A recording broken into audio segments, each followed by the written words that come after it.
ایک دفعہ داتا صاحب رحمتullah علیہ حاضری کے لیے چلا گیا تھا تو اس قدر زیادہ دوڑ دھوپ ہوئی، اس طرح لوگ ایک دوسرے پر گرے. مجھے کئی دن افسوس رہا کہ یار کچھ لوگ تلاوت کر رہے تھے، میں کیوں آ گیا. اس کے بعد کوشش کرتا ہوں کہ میں کوئی ماسک لگا کے یا چھپ کر کسی وقت حاضری دے لوں. مہربانی کیا کریں. ہم محفلوں میں دوست حکم کرتے ہیں، آنا تو پڑتا ہے اور ملتے بھی آپ محبت سے ہیں، کسی کو ہم سے کوئی ذاتی لالچ تو ہے نہیں. لیکن اس میں اگر ساتھ والے کو آپ تکلیف دے رہے ہیں یا کسی بزرگ کو دھکا دے رہے ہیں تو اس سے ظاہر ہے کہ نفع نہیں ہوگا، یہ اخلاقی طور پر بھی درست نہیں ہے. اور مجھے بڑی تکلیف ہوتی ہے کہ میری وجہ سے کتنے لوگوں کو اذیت ہوئی. میرا خیال ہے جاتی دفعہ آپ ایسا نہیں کریں گے، انشاءاللہ کہیے گا. جنہوں نے انشاءاللہ نہیں کہا ان کا پروگرام کیا ہے؟ انشاءاللہ آپ اجازت اچھے طریقے سے. اب بات جانا ہے چونکہ رک سکتے نہیں، محفل کا نظم بھی ایسا ہوتا ہے کہ ابھی چل رہی ہوتی ہے محفل اور کچھ لوگ آ رہے ہیں کچھ جا رہی ہیں، سلسلہ رہتا ہے. چند ایک باتیں تھوڑے سے وقت میں عرض کرنی ہے. عزیز دوستو، عرب شریف کے اندر بے شمار مسائل تھے.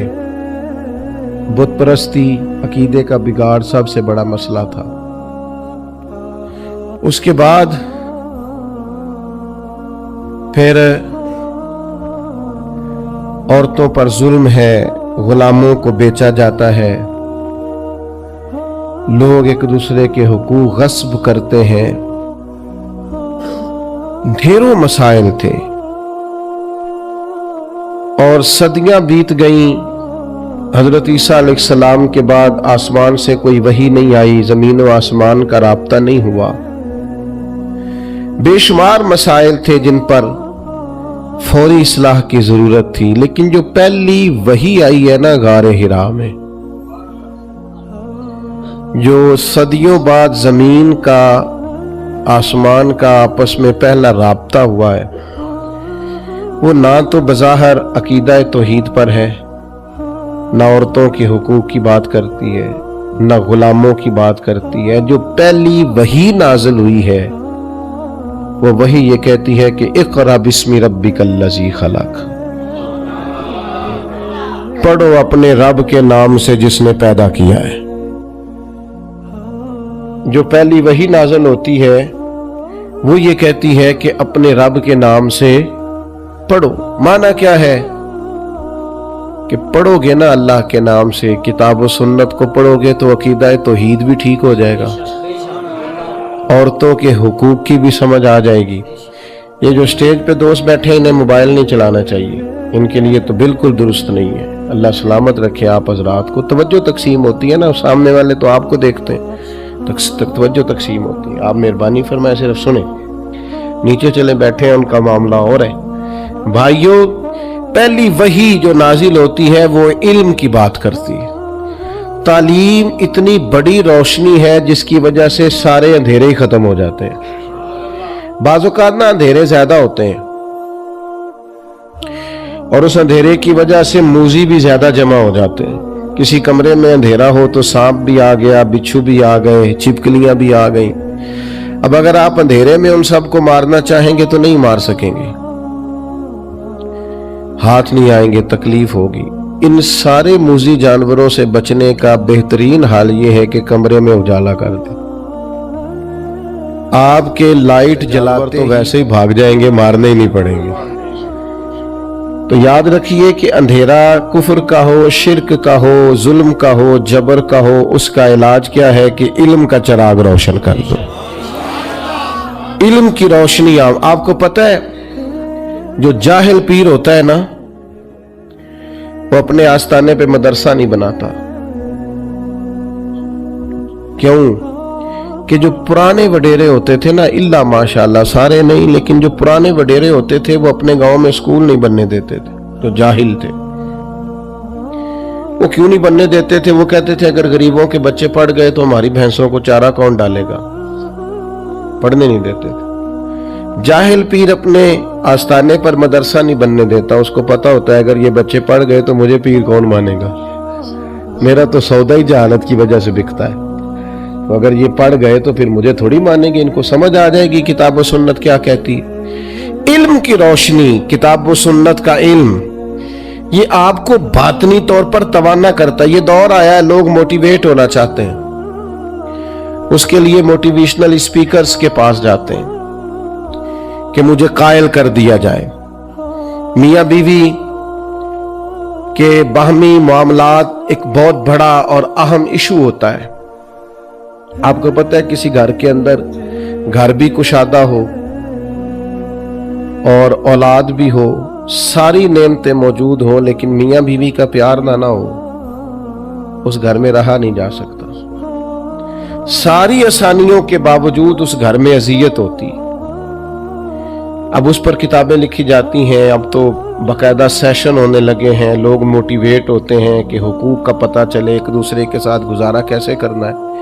میں کہتا ہوں آپ ساری تعلیمات چھوڑیں، قرآن و سنت سے فیض لیں۔ آپ کا ایک جملہ قرآن مجید کا، ہن لباس لکم وانتم لباس لہن، مرد عورت کا لباس ہے، عورت مرد کا لباس ہے۔ یہ ایک جملہ قرآن مجید کا، صرف ایک، مرد عورت کا لباس ہے اور عورت، یہ صرف ایک جملہ سمجھ میں آ جائے نا، تو آپ کبھی غور کریں تو آپ کو اندازہ ہوگا۔ بڑی باتیں یہاں بڑے خوبصورت پہلو علماء تفسیر نے چھیڑے ہیں۔ 3 باتیں عرض کرتا ہوں۔ علماء نے لکھا ہے مرد عورت کا لباس ہے۔ یہ دیکھیں کتاب و سنت کے علم کی روشنی کا کیا حال ہے۔ مرد عورت کا لباس ہے اور عورت مرد کا لباس ہے۔ فرماتے ہیں پہلی بات یہ ہے کہ گرمی ہو یا سردی ہو، جسم کو موسم کی شدت سے لباس ہی بچاتا ہے۔ آپ یعنی سخت گرمیوں میں بھی لوگ کہتے ہیں سر پہ کپڑا لے لو تاکہ دھوپ کی تمازت سے بچ سکو۔ گرمی ہو یا سردی ہو، موسم کی شدت سے لباس بچاتا ہے۔ تو میاں بیوی بھی ایک دوسرے کو حالات کی شدت سے بچاتے ہیں۔ یہ اس رشتے کی خوبصورتی ہے۔ پھر آپ یہ دیکھیں کہ بعض اوقات جسم پر دھبے ہوتے ہیں، عیب ہوتے ہیں، لباس پہن لیں تو سارے چھپ جاتے ہیں۔ معنی کیا ہے؟ میاں بیوی ایک دوسرے کے عیب چھپاتے ہیں۔ پھر انسان کتنا بھی خوبصورت کیوں نہ ہو، بغیر لباس کے خوبصورت نہیں ہوتا۔ اللہ کرے آپ کو سمجھ آئے۔ لوگ یہ نہیں کہتے بندہ اچھا لگ رہا ہے، کہتے ہیں کپڑے کتنے اچھے لگ رہے ہیں۔ یہ لباس پہننا ہے، اس میں آپ کتنے سجے ہیں، کتنے پیارے لگ رہے ہیں۔ دین نے کہا میاں بیوی ایک دوسرے کا لباس ہے، مرد بیوی کی وجہ سے سجے گا، عورت خامند کی وجہ سے زینت پائے گی۔ تو قرآن مجید کا جو علم ہے، قرآن مجید کی جو تعلیمات ہیں، کتاب و سنت کے جو ارشادات ہیں، وہ تازہ دم کریں گے۔ جب تک امت قرآن مجید سے رہنمائی لے گی، جب تک امت قرآن مجید کی طرف رغبت کرے گی، حدیث پاک کی طرف توجہ کرے گی، یہ آسان زندگی گزارے گی۔ لیکن ہم نا برکت کے لیے تو قرآن مجید پڑھتے ہیں، نئی دکان شروع کرتے ہیں، لوگ تلاوت کراتے ہیں نا وہاں، کس لیے؟ تلاوت تو اس لیے کرانی چاہیے تھی کہ میں دکان اس طرح چلاؤں گا جس طرح قرآن بتاتا ہے، میں اس طرح تجارت کروں گا جو احکامات، اس لیے کرانی چاہیے تھی نا۔ لیکن عجیب فلسفہ ہے نا، قرآن پڑھایا جا رہا ہے دکان پہ، اور اگر کام سارے وہ ہوں جو قرآن مجید کی تعلیم کے مخالف ہے تو برکت آئے گی قرآن پڑھنے سے؟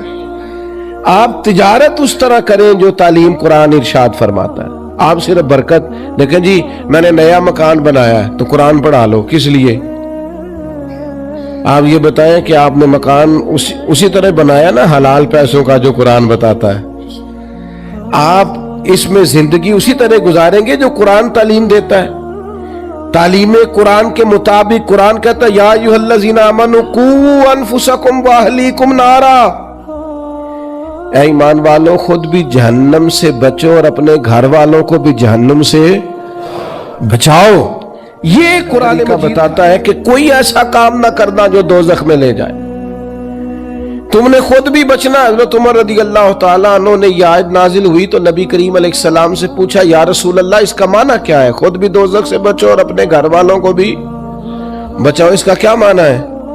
تو نبی پاک علیہ السلام نے فرمایا عمر اس کا معنی یہ ہے کہ جن چیزوں کا اللہ رسول تمہیں حکم دیتے ہیں تم اپنے گھر والوں کو ان چیزوں کا حکم دو، اور جن چیزوں سے رب رسول تمہیں منع کرتے ہیں تم اپنے گھر والوں کو ان چیزوں سے منع کرو۔ مطلب کیا ہوا کہ گھر اس طرح چلاؤ جو دین کہتا ہے، اپنے گھر کے اندر نظام وہ نافذ کرو جو قرآن و حدیث کا نظام ہے، جو قرآن و سنت کا پیغام ہے۔ لیکن لوگ تلاوت کرائیں گے گھر میں برکت کے لیے، قرآن کے مطابق گھر چلانے کی کوشش ہے۔ صحابہ کا یہ طریقہ تھا کہ قرآن و سنت کا جو حکم انہیں ملتا تھا اس پر عمل کرتے تھے۔ ہمارے ہاں بڑی برکت ہوتی ہے ماشاءاللہ جی، تلاوت ہو جائے پہلے، اللہ خیر کرے، سیاسی جلسوں میں بھی پہلے تلاوت ہوتی ہے، بعد میں ترجمہ بھی ہوتا ہے۔ او خدا کے بندے، ان سے پوچھ کہ تلاوت اور ترجمے کی حد پر پتہ نہیں کس بیماری کا نام ہے جمہوریت، اور کس خاص افہیم کا نام لوگوں نے رکھ لیا ہے جمہوریت، نہ کسی جماعت میں ہے نہ کسی جگہ ہے، اور پتہ نہیں اسلام تو کسی جمہوریت کا قائل نہیں، اسلام تو خلافت کا قائل ہے۔ اسلام تو کہتا ہے کہ آپ کو کوئی نیا قانون بنانے کی ضرورت نہیں، قانون تو اللہ رسول نے بنا دیے، آپ نائب بن کے ان کا نفاذ کریں، بات ختم ہو گئی۔ اور لوگ اپنا اپنا چورن بیچتے ہیں، اور قوم کو وہ جس زمانے میں غالباً 97 میں یا 99 میں ایک حکومت بدلی تھی، تو میں صبح صبح ایک جگہ پہ اخبار پڑھ رہا تھا، تو ایک بابا جی ناشتہ بیچا کرتے تھے۔ میں نے ان سے کہا آپ کو پتہ ہے رات کی حکومت بدل گئی؟ کہندے پتر جیڑا مرضی آوے، میں تے مزدوری کر کے روٹی کھانی، سانوں تے حکومتاں دا کدے کوئی فائدہ نظر، محنت کرتے ہیں تو کھاتے ہیں، کہیں نظر نہیں آتا یہ معاملہ کیا ہے۔ تو بھائی یاد رکھیں گے آپ کہ آپ تلاوتیں تو کرا رہے ہیں اسمبلیوں میں بھی، دیگر جگہوں، یہ بھی بتائیں کہ قرآن کے نظام کے مطابق چلا رہے ہیں نظم کو۔ قرآن مجید، حدیث پاک یہ عمل کے لیے ہے۔ ہمارے ہاں جلسے ہوتے ہیں، کتنے گھنٹے کی تقریر ہوئی؟ 3 گھنٹے کی۔ کتنے گھنٹے کی تقریر ہوئی؟ 2 گھنٹے۔ کتنے گھنٹے کی تقریر ہوئی؟ 1.5 گھنٹے کی۔ اب آپ ساری تقریر چھوڑیں، 5 منٹ اس جو تقریر ہے اس میں سے 5 منٹ والی تقریر پہ عمل، جو بتایا گیا اس میں سے 5۔ میں ایک جگہ پہ بیان کے لیے گیا تو گفتگو میں نے کی، میں آ گیا، اگلے سال وہ دوست پھر آ گئے، کہنے لگے پچھلے سال آپ نے 25 منٹ تقریر کی تھی، ایت کی لمبی کیجئے گا۔ میں نے کہا 25 منٹ والی پہ عمل ہو گیا؟ اگر تو 25 منٹ والی پہ عمل ہو گیا تو چلو اس دفعہ 40 منٹ کر لیتے ہیں۔ لیکن اگر ہم نے قرآن و حدیث کو بھی معاذ اللہ کانوں کے ذائقے کے لیے رکھا ہوا ہے، کیا بات کی، بڑا مزہ آیا ماشاءاللہ، وہ عمل کم کرنا۔ صحابہ کرام نے کتاب و سنت کو لیا تو وہ سمجھتے تھے یہی تعلیمات نجات ہے، جو حکم آیا عمل کیا۔ اللہ نے فرمایا لن تنالوا البر حتى تنفقوا مما تحبون، تم ہرگز بھلائی کو نہیں پہنچو گے جب تک اپنی پیاری چیز خرچ نہ کرو۔ ہم نے بھی آج سنی ہے نا کئی دفعہ۔ میں آپ سے ہاں نہ نہیں کراتا، آپ بولیے گا نا، بس اپنے دل سے پوچھئے گا کیا کبھی کوئی پیاری چیز خرچ کی اللہ کے راستے میں؟ یہ بڑی پیاری تھی، رب کے راستے میں تھے۔ یہاں تو مسجد کی ٹوپی میں وہ نوٹ نکل آتے ہیں جو چلتے ہی نہیں، پیاری چیز خرچ کر رہے ہیں نا اللہ کے راستے میں۔ جو یہ آیت ہم نے بھی سنی اور صحابہ نے بھی سنی، لیکن حضرت ابو طلحہ انصاری نے آ کے فوراً عرض کی آیت سننے کے بعد کہ یا رسول اللہ صلی اللہ علیہ وسلم، مجھے باغ بڑا پیارا ہے، اور رب کہتا ہے اللہ کے راستے میں پیاری چیز خرچ کرو تو میرا باغ قبول فرما لے۔ ایک صحابی نے عرض کی حضور یہ گھوڑا بڑا پیارا ہے، میں نے بڑے چاؤ سے رکھا ہے، خدمت کرتا ہوں، میرا قبول فرما لے۔ ایک شخص کو، ایک صحابی کو شکر پسند تھی، وہ شکر کی بوریاں ہی خرید کر خیرات کرتے۔ وہ کہتے جب میرا مالک کہتا ہے پیاری چیز خرچ کرو تو پھر میں پیاری خرچ کروں گا نا۔ بھائی قرآن و حدیث پر عمل کیا جائے، یہ عمل کے لیے آیا ہے۔ آپ اس پر سبحان اللہ کہہ کے، ماشاءاللہ کہہ کے اور نعرہ لگا کے رخصت نہیں ہو جائیں، بلکہ کتاب و سنت کے جو احکام ہیں ان پر عمل کریں گے۔ ایک آیت نازل ہوئی اقترب للناس حسابهم وهم فی غفلۃ معرضون، حساب کا وقت قریب آ گیا ہے اور لوگ ابھی بھی غفلت میں منہ پھیرے ہوئے۔ وقت حساب کا آ گیا ہے، ٹائم آ گیا ہے، اٹھنا فریدہ ستیا، داڑھی آ گیا ہی پور، ہن تے اگا نیڑے آ گیا ہی، ہن تے پیچھا رہ گیا ہی دور، تے چل اٹھنا فریدہ ستیا تے خلقت ویکھن جا،